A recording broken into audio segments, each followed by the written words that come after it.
चलो दाखला नंबर 11 લઈએ છે। એક બારી લંબચોરસ પર અર્ધવર્તુળ ગોઠવેલ હોય તે આકારની છે। બારીની કુલ પરિમિતિ 10 મીટર છે। મીટર। બારીમાંથી મહત્તમ પ્રકાશ પ્રવેશી શકે તે માટે બારીના પરિમાણ શોધો। પરિમાણ મતલબ ઊંચાઈ અને લંબાઈ પહોળાઈ એ આપણે શોધવાનું છે। ઓકે, શરૂ કરીએ છીએ। પહેલા આકૃતિ બનાવું છું। ચાલો હવે અહીંયા મેં તમારી સામે આકૃતિ બનાવી છે। ઉપર અર્ધવર્તુળ છે, નીચે લંબચોરસ છે। ઓકે, એના પરિમાણ ધાર લઈએ। ધારો કે એની પહોળાઈ 2x છે અને ઊંચાઈ y લઈએ છે। લખી દઈએ। આ 2x લઉં છું। 2x શા માટે? કારણ કે આટલું માપ x થાય એટલા માટે। આ x એટલે વર્તુળની ત્રિજ્યા x હશે ને ભાઈ? આ વર્તુળની ત્રિજ્યા x થશે। આ 2x લીધું એટલે મેં, આને હું y લઉં છું। આટલેથી આટલું માપ y લઉં છું। લંબચોરસ બારીની ઊંચાઈ માત્ર લંબચોરસની છે। ધારો કે લંબચોરસની પહોળાઈ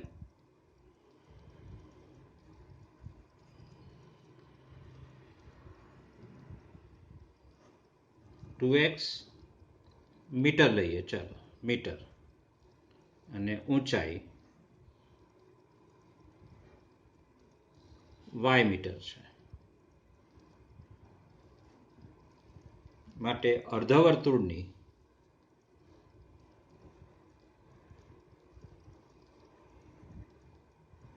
ત્રિજ્યા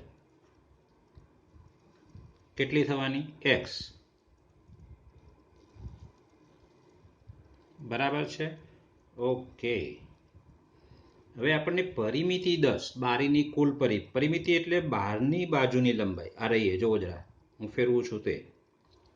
એટલે શું થશે? આ લંબચોરસની 3 બાજુઓ આવશે, એટલે y, y અને 2x, અને અર્ધવર્તુળનો આ ભાગ આવશે પરિમિતિમાં। હવે બારીની કુલ પરિમિતિ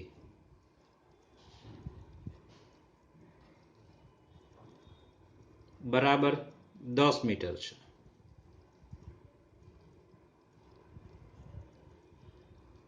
એટલે માટે 2x પ્લસ 2y, આ 2x અને y વત્તા y એટલે 2y। હા, 2x ની લંબાઈ છે, આ રહી, અને આ y ને આ y એટલે 2y પ્લસ અર્ધવર્તુળ માટે આ છે કુલ વર્તુળની આખા વર્તુળની પરિમિતિ 2πr, તો પછી અર્ધવર્તુળ છે એટલે πr બરાબર 10। ચલો આમાં ચલ કોણ કોણ છે? હા, r નહીં પણ x। ફરીથી આ ભૂલ ન થાય તે, અહીંયા r નથી પણ શું છે? x છે। કેમ? ત્રિજ્યા આપણે x લીધી ને, અર્ધવર્તુળની ત્રિજ્યા x છે એટલે πx બરાબર 10। ઓકે, બે ચલ છે આમાં, x અને y, એટલે એક ચલને દૂર કરવાનો, એટલે y ને કરતા બનાવું છું। 2y બરાબર 10 માઇનસ 2x માઇનસ πx। આનું પરિણામ 1 આપું છું। પરિણામ નંબર 1, આનો આપણે ઉપયોગ કરવાનો છે, જે મહત્તમ કે ન્યૂનતમ આપણે શોધવાનું હોય એમાં। ઓકે, ચલો આગળ। હવે શું કહ્યું છે તે આપણી પાસે, બારીમાંથી મહત્તમ પ્રકાશ પ્રવેશી શકે તે માટે બારીના પરિમાણ શોધો। મહત્તમ પ્રકાશ માટે પ્રકાશ ક્યાં? વચ્ચે, અંદરથી આવે ને, વચ્ચેથી, બારીની વચ્ચેથી આવે, તો આ શું ભાગ કહેવાય? બારીનું ક્ષેત્રફળ। એટલે મહત્તમ પ્રકાશ માટે ક્ષેત્રફળ મહત્તમ જોઈએ। મહત્તમ પ્રકાશ માટે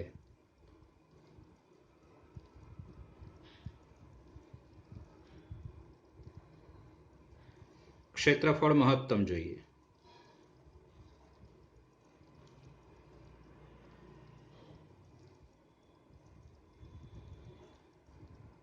ઓકે, તો હવે બારીનું ક્ષેત્રફળ લઈએ છીએ। માટે બારીનું ક્ષેત્રફળ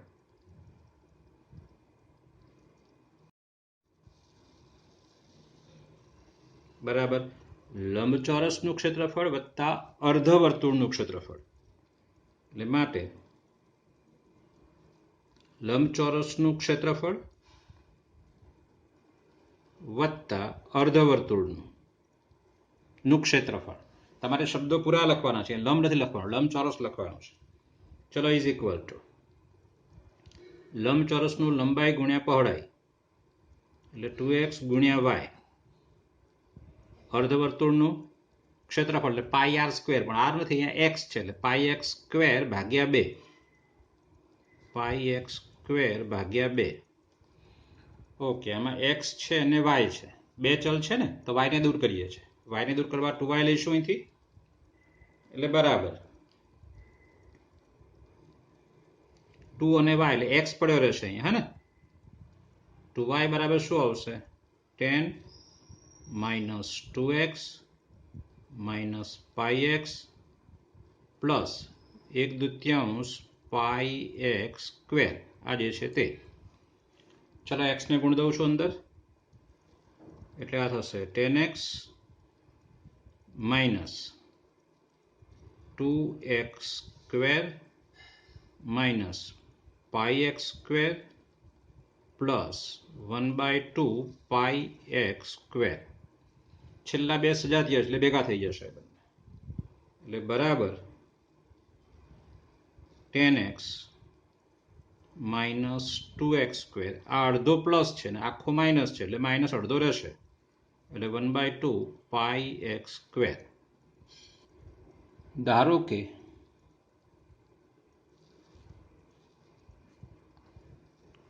f ઓફ x બરાબર, એને f ઓફ x કહી દઈએ છે, 10x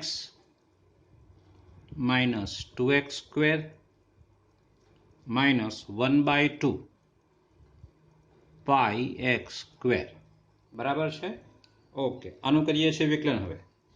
તો ધેરફોર f ડેશ x બરાબર 10x નું વિકલન 10, 2 દૂને 4x, x સ્ક્વેર નું આવશે એટલે 2 એટલે 2 ઉડી જશે એટલે માઇનસ પાઈ એક્સ. ચલો હવે f ડેશ x બરાબર 0 લેવાનું. f ડેશ x બરાબર 0 implies 10 minus 4x minus pi x બરાબર 0. x ને આપણે કરતા બનાવવાનો છે એટલે બંને સામે લઈ લઈએ એટલે 4x વત્તા પાઈ એક્સ બરાબર 10, ઇમ્પ્લાઇઝ x બરાબર 10/4 પ્લસ પાઈ. ચલો હવે f ડેશ x પણ તમને આવડે છે, વળી sorry f double dash x, f dash x આપણો આ રહ્યો તો f ડબલ ડેશ આ 0 આવશે એટલે -4x નું માઇનસ અને માઇનસ પાઈ દેખાય છે લેસ ધેન 0. એનો મતલબ શું થયો કે x બરાબર આ જે છે x બરાબર 10/4 પ્લસ પાઈ માટે f એટલે શું? બારીનું ક્ષેત્રફળ. f એટલે કે બારીનું ક્ષેત્રફળ મહત્તમ છે,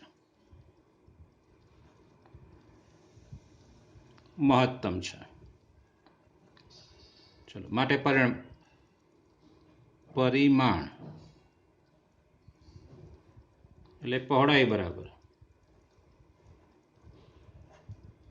એટલે 2x છે અને 2x એટલે શું આવશે 20/4 પ્લસ પાઈ, આ પહોળાઈ અને ઊંચાઈ બરાબર શું છે y, અને y બરાબર શું તે આમાંથી મળશે 1/2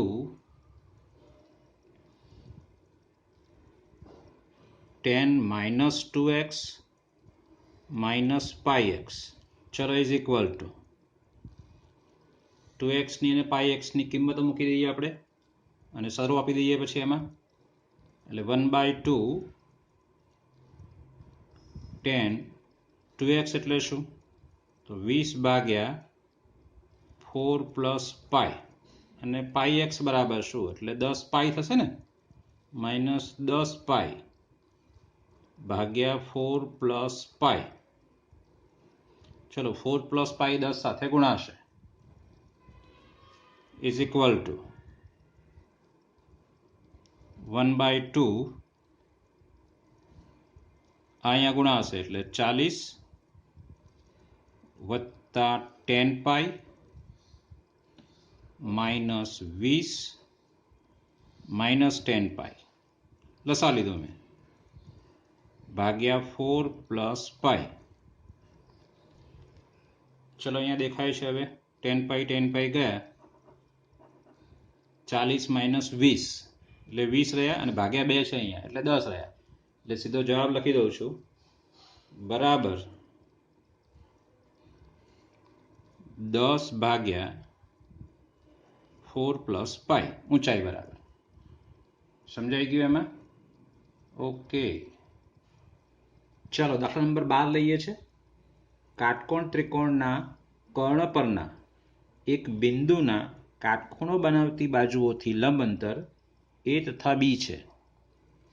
સાબિત કરો કે કર્ણની મહત્તમ લંબાઈ આટલી થાય છે. ચાલો જુઓ, આકૃતિમાં મેં તમને એક એબીસી કાટકોણ ત્રિકોણ બતાવ્યો છે. એમાં ખૂણો બી કાટખૂણો છે. તો ધારો કે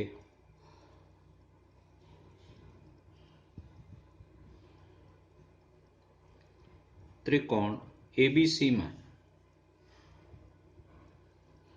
ખૂણો બી કાટકોણ છે.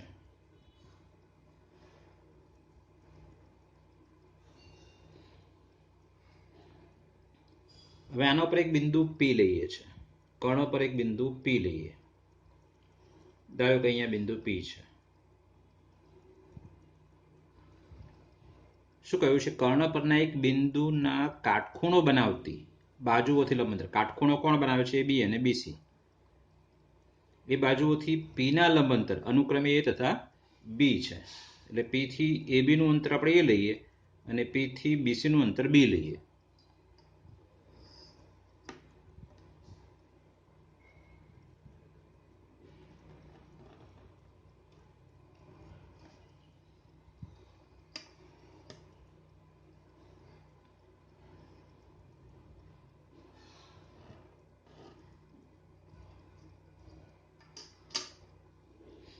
ચલો આ અંતર ધારો કે એ છે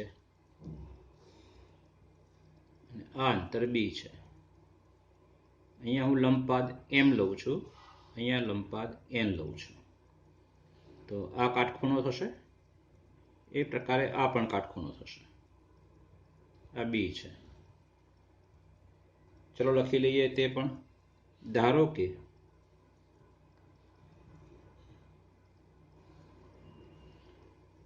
કર્ણ પરના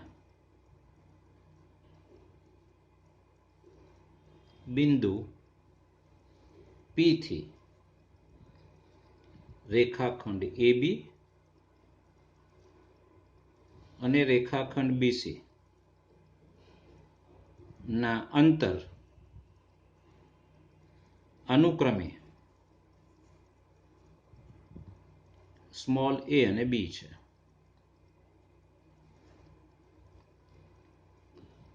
કર્ણની મહત્તમ લંબાઈ સાબિત કરવાની છે. આ કર્ણ છે, એસી ની આપણે લંબાઈ મહત્તમ સાબિત કરવાની છે. સારું, ચલો હવે એના માટે હું એક આ રીત લઉં છું. આ ખૂણો થીટા લઉં છું. એટલે ફરીથી પાછા ધારો કે માપ ખૂણો ACB બરાબર થીટા છે. તો માટે માપ ખૂણો APM બરાબર પણ થીટા થશે. ઓકે. હવે શું કરીએ છીએ તે આપણે જો આ ખૂણો થીટા અને આ બાજુ બી, આ બાજુનું માપ બી છે. ઓકે. આ ત્રિકોણમાં આ પણ ખૂણો થીટા છે. ચલો આ ત્રિકોણમાં AMP ત્રિકોણમાં આ બાજુનું માપ એ છે ને આ ખૂણો થીટા છે. તો આ બે વચ્ચે સંબંધ મેળવીએ ને આ બે વચ્ચે સંબંધ મેળવીએ. થીટા ને એ વચ્ચે સંબંધ મેળવવા માટે શું લઈશું? કોસ થીટા, કારણ કે પાસેની બાજુ છે. અને બી અને થીટા વચ્ચે સંબંધ મેળવવા શું લઈશું? અહીંયા આપણે સાઇન થીટા. તો એ પ્રકારે બંને ત્રિકોણમાં ગોઠવણી કરીએ છીએ. જોવો જરા આકૃતિ પરથી ત્રિકોણ AMP માં cos થીટા બરાબર પાસેની બાજુ ભાગ્યા કર્ણ, મતલબ એના છેદમાં AP. મારે AP જોઈએ છે વિદ્યાર્થીઓ. કેમ AP જોઈએ છે? મારે આ કર્ણની લંબાઈ શોધવાની છે. એટલે કર્ણ એટલે AP વત્તા PC થશે ને, AP વત્તા PC. એટલે હું AP શોધીશ અને PC શોધીશ ને બંનેનો સરવાળો એટલે AC થશે. એટલે માટે AP બરાબર A sec theta.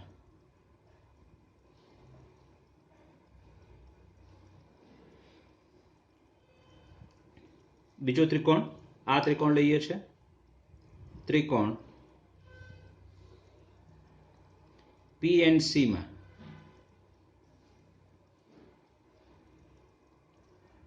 Sine theta બરાબર સામેની બાજુ ભાગ્યા કર્ણ એટલે B ના છેદમાં કર્ણ એટલે CP છે. and therefore CP બરાબર CP આ બાજુ સાઇન થીટા આ બાજુ એટલે B ભાગ્યા સાઇન થીટા, મતલબ B કોસેક થીટા. આપણે જેની લંબાઈ શોધવાની છે એને વિધેય ધરવાનું છે અને એમાં આપણે એક ચલ લાવવાનું છે. ચલ તો હું થીટા લાવવાનો છું. હવે કર્ણની લંબાઈ,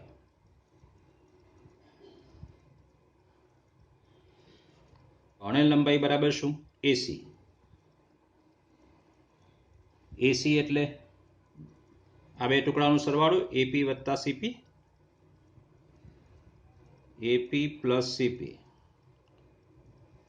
ચલો ઇઝ ઇક્વલ ટુ AP એટલે આપણે તૈયાર રાખ્યું છે A sec theta plus CP એટલે B cosec થીટા. અને આપણે f of થીટા કહેવાના છીએ. ધારો કે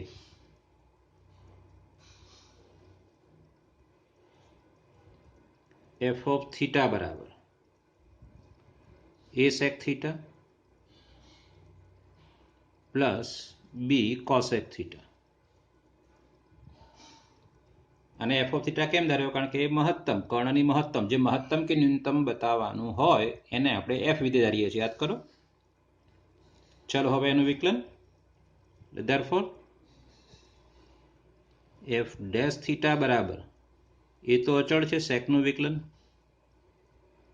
sec theta into tan theta plus B કોશેકનું વિકલન minus cosec theta into cot theta છે આપણી પાસે A sec theta tan theta minus B cosec theta cot theta. મહત્તમ કે ન્યૂનતમ બતાવવા માટેની પદ્ધતિ જ છે એક પ્રકારે. f ડેશ થીટા બરાબર 0, તો ઇમ્પ્લાઇઝ આના બરાબર 0 લઈએ છીએ આપણે. A sec theta tan theta minus B cosec theta cot theta બરાબર 0. ચલો આના બાદ લઈ લઈએ છીએ. Implies A sec theta tan theta બરાબર B cosec theta cot theta. ચલો કોશેક અને કોટને આ બાજુ એને આ બદલી લઉં છું એટલે ઇમ્પ્લાઇઝ કોટ થીટા બરાબર B બાય A. ચલો કોટ ઉપર જશે એટલે ટેન સ્ક્વેર, કોટ ઉપર જાય એટલે થાય ને 10. બીજું આ સેક એટલે 1 કોસ ને કોસેક એટલે સાઇન, સાઇન અપોન કોસ એટલે આ પણ 10 છે એટલે 10 નો ક્યુબ છે આ બધા થઈને. થીટા છે બરાબર B બાય A.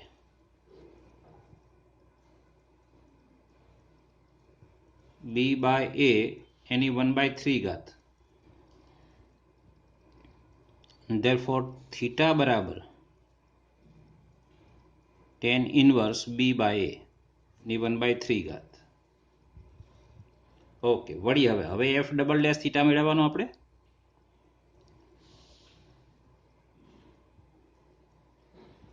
વળી f ડબલ ડેશ થીટા બરાબર આ f ડેશ થીટા છે એટલે પહેલા આનું વિકલન કરવું પડશે પછી sec ગુણ્યા tan છે એટલે ગુણાકારનો નિયમ લાગશે એ sec થીટા એમને tan થીટાનું sec વર્ગ થીટા પ્લસ tan થીટા એમને sec થીટાનું sec theta into tan theta minus B છે ઓકે કોસેક ગુણ્યા કોટ એટલે કોસેક થીટા કોટ થીટાનું minus cosec square theta plus હવે કોટ થીટા એમને અને કોસેક થીટાનું minus cosec theta into cot theta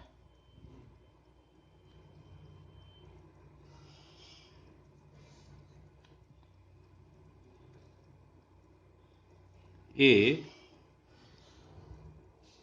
sec ઘન થીટા વત્તા tan square theta sec theta minus આને અંદર ગુણ દો એટલે માઇનસ પ્લસ થઈ જશે એટલે પ્લસ બી કોસેક ઘન theta plus cosec theta into cot square theta. Therefore, f double dash theta greater than 0. કારણ 0 less than theta less than pi by 2. ત્રિકોણનો ખૂણો હંમેશા એટલે કાટકોણ ત્રિકોણમાં બાકીના બે ખૂણા હંમેશા 90 થી નાના જ હોય અને પ્રથમ ક્ષણમાં બધા ધન જ હશે એટલે પ્લસ જ આવશે ને આપણી પાસે એટલે માટે આ જે છે આપણી પાસે tan થીટા બરાબર b બાય a ભાગ્યા 1/3 ત્યારે f મહત્તમ છે f એટલે કે કર્ણની લંબાઈ સોરી ન્યૂનતમ છે કર્ણની લંબાઈ ન્યૂનતમ છે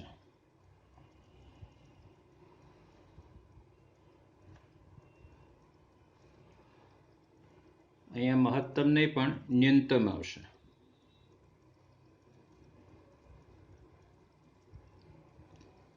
ગ્રેટર ધેન 0 થયો ને f ડબલ ડેશ એટલે ન્યૂનતમ છે હવે કર્ણની લંબાઈ શોધવાની છે આપણે કર્ણની મહત્તમ લંબાઈ એટલે કે f ઓફ થીટા કારણ કે એને લંબાઈને જ આપણે f ઓફ થીટા કીધો છે ને f ઓફ થીટા એટલે શું a sec થીટા વત્તા b cosec થીટા એટલે બરાબર a sec theta plus b cosec theta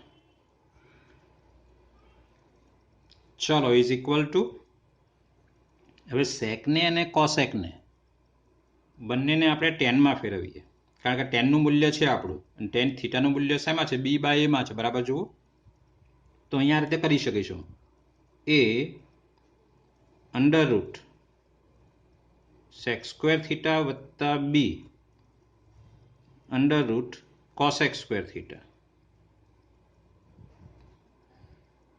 0 less than theta less than pi by 2 કારણ કે ધન હોય તો વર્ગ કરીને ઉપર વર્ગમૂળ કરી શકાય ધન હોય તો જ ચલો ઇઝ ઇક્વલ ટુ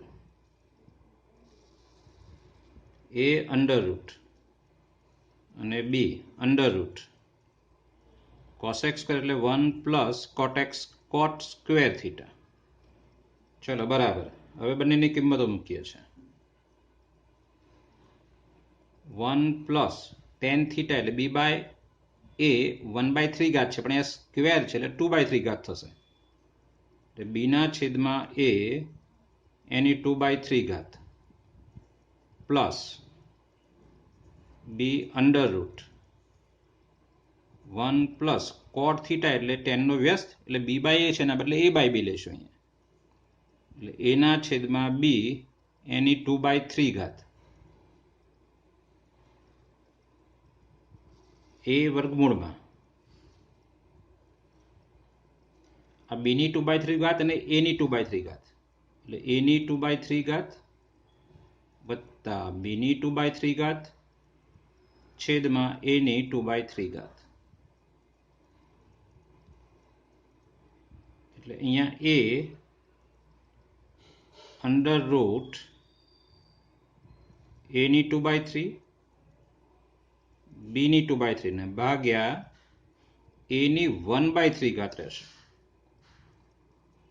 આ વર્ગ છે ને વર્ગમૂળમાંથી મેં બહાર કાઢી નાખો, ખાલી આને જ વર્ગમૂળ આપ્યું મેં એટલે આનું વર્ગમૂળ થઈ જશે એટલે એની 1/3. હવે એ આધા સરખા તો ઘાતાંક એકમાંથી 1/3 બાદ થશે એટલે એની અહીંયા 2/3 વર્ગમૂળમાં એની 2/3 પ્લસ બીની 2/3 વત્તા એવું અહીંયા જ થશે પણ બીની 2/3 થશે અને વર્ગમૂળમાં આ બીની 2/3 અહીંયા ગુણાશે વત્તા એની 2/3 પણ સરવાળામાં તો ઉલટું સુલટું ચાલે એટલે આ કોમન નીકળશે સામાન્ય એટલે બરાબર અંડર રૂટ એની 2/3 બીની 2/3 કૌંસમાં રહેશે શું એની 2/3 વત્તા બીની 2/3. હવે જુઓ આ બે આધા સરખા છે, આ પણ એની 2/3 વત્તા બીની 2/3, આ પણ એની 2/3 વત્તા બીની 2/3. આ કૌંસનો ઘાત કેટલો 1 અને આનો ઘાત કેટલો 1/2. વર્ગમૂળ છે ને 1/2 એટલે 1/2 વત્તા 1 એટલે 3/2. મતલબ આ રીતે લખી શકાય કે બરાબર એની 2/3 ચલો નીચે જ લખું છું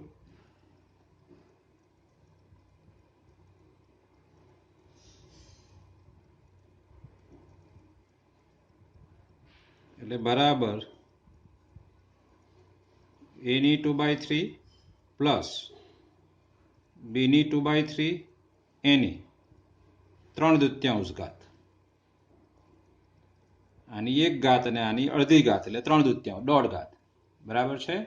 આપણો જવાબ આવી ગયો છે. ચલો દાખલા નંબર 13 જુઓ. જે બિંદુઓ આગળ અથવા એક્સની જે કિંમતો આગળ વિધેય fx બરાબર x-2 ની 4 ઘાત x-2 hall rays two 4 x +1 આ બાજુ +1 આ બાજુ છે +1 હોલ રેઝ ટુ 3 એ સ્થાનીય મહત્તમ મૂલ્ય, બી સ્થાનીય ન્યૂનતમ મૂલ્ય, સી નતી બિંદુ ધરાવે તે બિંદુઓ અથવા એક્સની કિંમતો શોધો. મતલબ એક્સની કિંમતો શોધો. ઓકે, નતી બિંદુ શું છે એ આપણને હમણાં ખ્યાલ આવશે એટલે દાખલો ગણીશું એટલે. ચલો વિકલન કરીએ છીએ ગુણાકારનું. ચલો સામાન્ય કાઢીએ છીએ કારણ કે આને 0 લેવાનો છે એટલે અવયવ બને એટલા રાખવાના આપણે.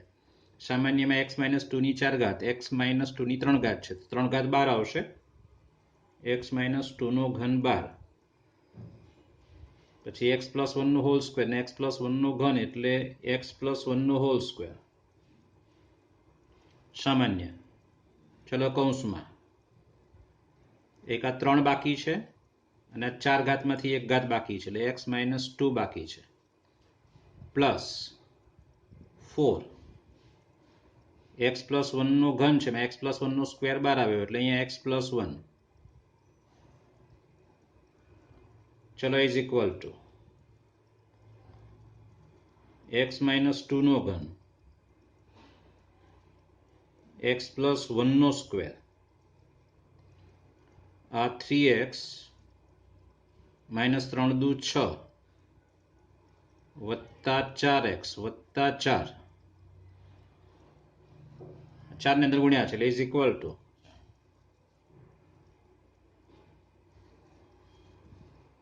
f' x બરાબર 0 ઇમ્પ્લાઇઝ આ ત્રણેય બરાબર 0. ફરીથી શું કરવાનું છે? સ્થાનીય મહત્તમ સ્થાનીય ન્યૂનતમ મૂલ્ય શોધવાના છે, બરાબર? એટલે હવે આપણે એફ ડબલ ડેશ એક્સ શોધીશું અને એમાં એક્સના આ મૂલ્યો મૂકીશું. F double dash x is equal to 3નો ગુણાકાર છે છોકરાઓ, એટલે 3 વખત વિકલન કરવું પડશે, 2 એમને ત્રીજાનું વિકલન એ પ્રકારે. એટલે આ બેને પહેલા એમ નામ રાખું છું. x - 2નો ઘન x + 1નો સ્ક્વેર 7x - 2નું 7. ચલો વત્તા આનું વિકલન કર્યું. હવે આનું વિકલન આ બે એમને x - 2નો ઘન 7x - 2 એ બંને એમને આનું વિકલન શું થશે? તો કે 2 × x + 1ની 1 ઘાત અને x + 1નું તો 1 થશે. ચલો વત્તા હવે આ બે એમને માં આનું વિકલન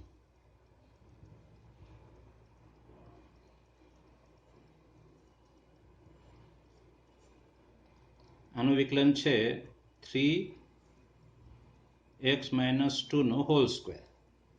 બસ આનું કંઈ સાદુરૂપ આપવાની જરૂર નથી, કેમ? આ કિંમતો જ અંદર મૂકવાની છે. Therefore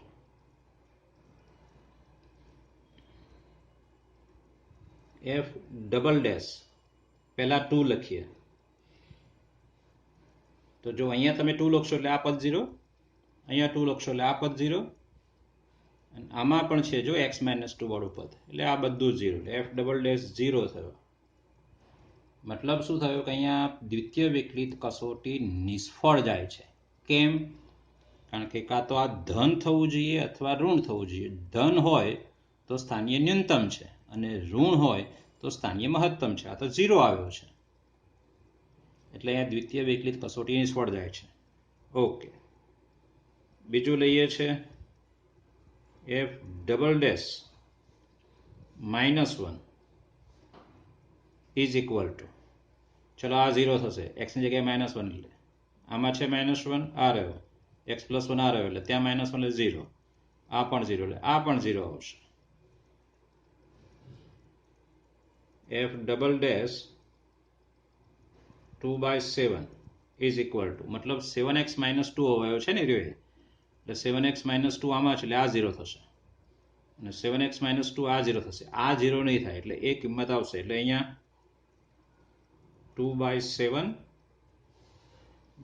- 2 એનો ઘન આવશે, x ની જગ્યાએ 2/7 + 1 એનો વર્ગ આવશે અને ગુણ્યા 7 આવશે. બાકી તો આ 0 થશે, 0 અને 0.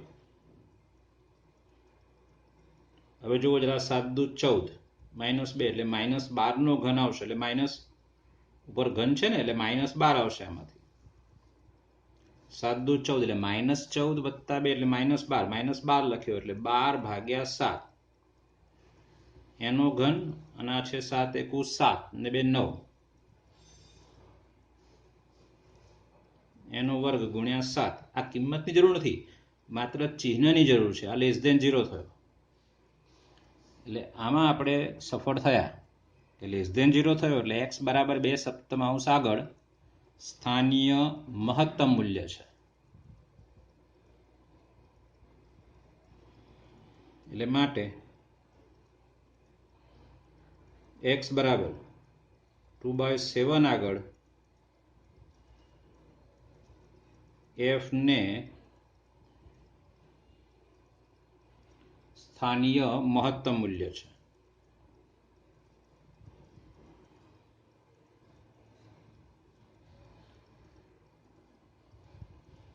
ઓકે, એટલે આપણે એમાં જવાબ લખવાનો થશે આનો, સ્થાનીય મહત્તમનો. બરાબર છે. હવે સ્થાનીય ન્યૂનતમ મૂલ્ય અને નતિ બિંદુ હજુ આ બે બાકી છે, 2 અને -1 માટે. તો ત્યાં દ્વિતીય વિકલિત કસોટી નિષ્ફળ ગઈ, તો આપણે પ્રથમ વિકલિત કસોટી કરવી પડશે. -1 અને x = 2 આગળ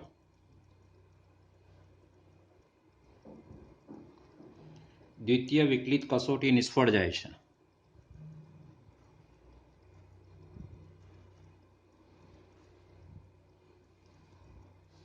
માટે પ્રથમ વિકલિત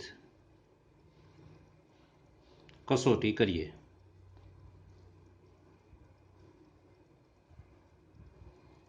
ચલો પહેલા સંખ્યા રેખા દોરીએ.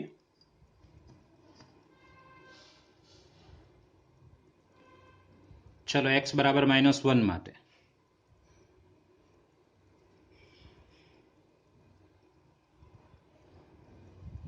x belongs to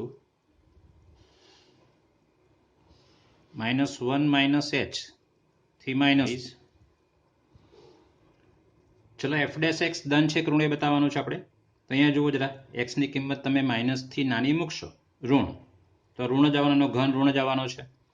એટલે અહીંયા x - 2 એનો ઘન less than 0.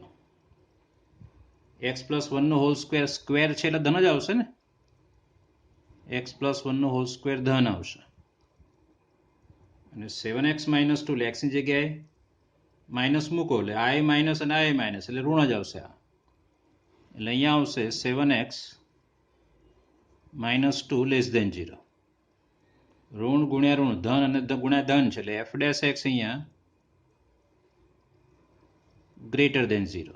x belongs to -1 થી -1 પ્લસ h માં. તો -1 અને 2/7 ની વચ્ચે સંખ્યા, આની વચ્ચે કોઈ પણ લો એટલે આ તો ઋણ જ આવવાનો છે. 2 થી નાની કોઈ પણ સંખ્યા માટે આ ઋણ જ છે. એટલે x - 2 નો ઘન ઇઝ લેસ દેન 0. આ વર્ગ છે તો ધન જ રહેવાનો છે, આગળ દેન 0. 7x - 2 માટે એ પણ ઋણ જ રહેવાનો છે. 7x - 2 લેસ દેન 0, કારણ કે 0 થી -1 ની વચ્ચે ઋણ સંખ્યા આવશે ને અહીંયા. એટલે ઇમ્પ્લાઇઝ ઋણ ધન ઋણ એટલે ધન આવશે. એટલે f dash x greater than 0. જો પહેલા વધતું અને પછી પણ વધતું, નથી સ્થાનીય મહત્તમ કે નથી સ્થાનીય ન્યૂનતમ. આમ તો શું થાય, પહેલા વધે ને પછી ઘટે તો સ્થાનીય મહત્તમ, પહેલા ઘટે અને પછી વધે તો સ્થાનીય ન્યૂનતમ. આમાં તો બંનેમાં વધે છે. અહીં x બરાબર -1 આગળ f ડેશ નું ચિહ્ન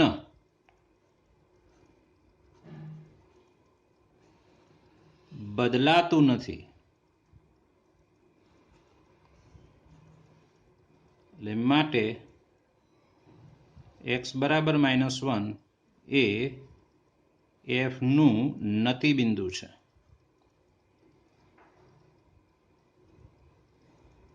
નતિ બિંદુ એટલે શું? તો એવો x મળે કે જ્યાં f ડેશ x 0 થાય, કારણ કે x બરાબર -1 મૂકશો આમાં તો f ડેશ x 0 થશે. પરંતુ હા, x બરાબર -1 આગળ ના સ્થાનીય મહત્તમ હોય કે ના સ્થાનીય ન્યૂનતમ હોય તો તેવી સંખ્યાને f નું નતિ બિંદુ કહેવાય છે.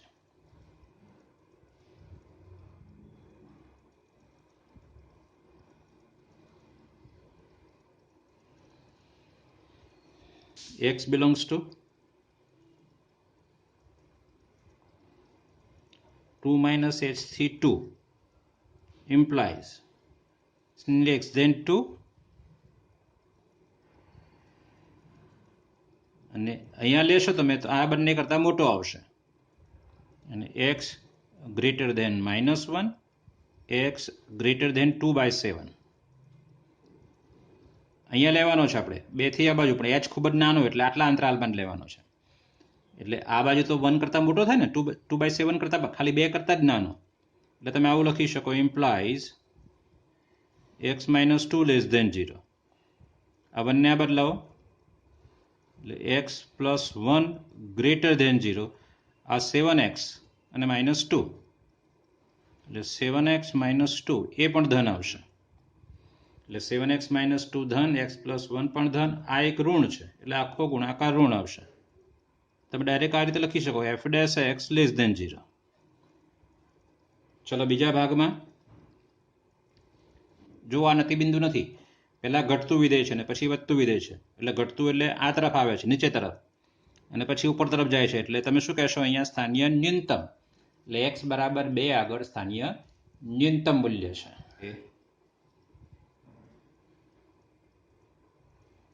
x બરાબર 2 આગળ f ને સ્થાનીય ન્યૂનતમ મૂલ્ય છે.